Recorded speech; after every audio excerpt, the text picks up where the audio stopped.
जब वो 3 मंथ्स की थी तब हमें डाउट हुआ कि उसको कुछ प्रॉब्लम है। फिर हमने ईएनटी डॉक्टर को दिखाया तो उन्होंने कुछ टेस्ट लिख के दिए, तो हमें कंफर्म हुआ कि उसको हेयरिंग प्रॉब्लम है।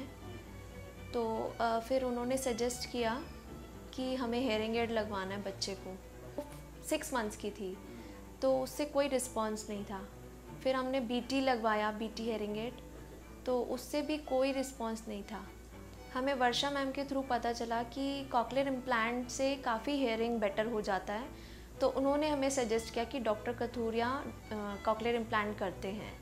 तो तब हम उनसे मिले थे, तो उन्होंने यही सजेस्ट किया कि हमें जल्दी करवाना चाहिए कॉकलियर इम्प्लांट, क्योंकि इसका बीटी से जो था रिस्पॉन्स बिल्कुल भी नहीं था। दृष्टि जिसका कि हमने 6 साल पहले कॉकलियर इम्प्लांट किया था, उसके साथ भी सेम प्रॉब्लम थी, लेकिन उसकी सर्जरी 7 साल की उम्र में करी गई।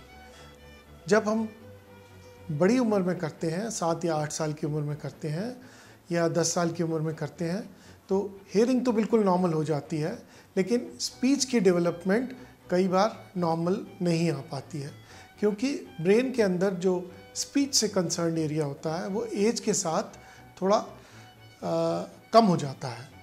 इस वजह से स्पीच की डेवलपमेंट कई बार अगर लेट एज में कॉकलियर इम्प्लांट किया जाए तो कम होती है। लेकिन इसका मतलब ये नहीं है कि अगर एज ज़्यादा हो गई है तो हमें कॉकलियर इम्प्लांट नहीं करना चाहिए। कॉकलियर इम्प्लांट करने से बच्चे की हियरिंग नॉर्मल हो जाती है, तो बच्चा सोशल और routine day to day activity में, बाकी चीज़ों में नॉर्मल हो जाता है। अगर स्पीच में भी पहले से काफ़ी इम्प्रूवमेंट हो जाती है, और स्पीच थेरेपी देने से ऑलमोस्ट नॉर्मल हियरिंग और नॉर्मल स्पीच आ सकती है। स्पीच थेरेपी में बच्चे को it is a complete holistic term, speech and language therapy. इसमें बच्चे की भाषा, जो बच्चे अपने नॉर्मल पीयर से थोड़ा सा पीछे रह जाते हैं, रीज़न कुछ भी हो सकता है, most of the cases it's hearing loss. कई बच्चों में स्लो लर्निंग की वजह से या कुछ सिंड्रोम्स होते हैं, उनकी वजह से बच्चे नहीं बोल पाते हैं, क्लेफ्ट पैलेट होता है।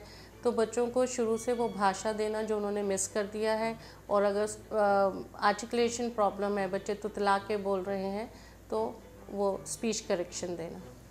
2 पार्ट्स ऑफ द इम्प्लांट, एक एक्सटर्नल एक इंटरनल। जो इंटरनल पार्ट होता है वो ईएनटी सर्जन जो कॉकलियर इम्प्लांट के लिए क्वालिफाइड हैं, वो बच्चे के कोऑपरेट करके कॉकलिया में अंदर इम्प्लांट्स लगा देते हैं।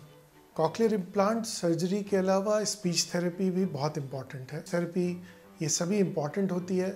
केस सिलेक्शन बहुत इम्पॉर्टेंट होता है, ये देखने के लिए कि किस में एक्चुअली इम्प्रूवमेंट होगा, और हर ईएनटी सर्जन ये काम नहीं कर सकता है।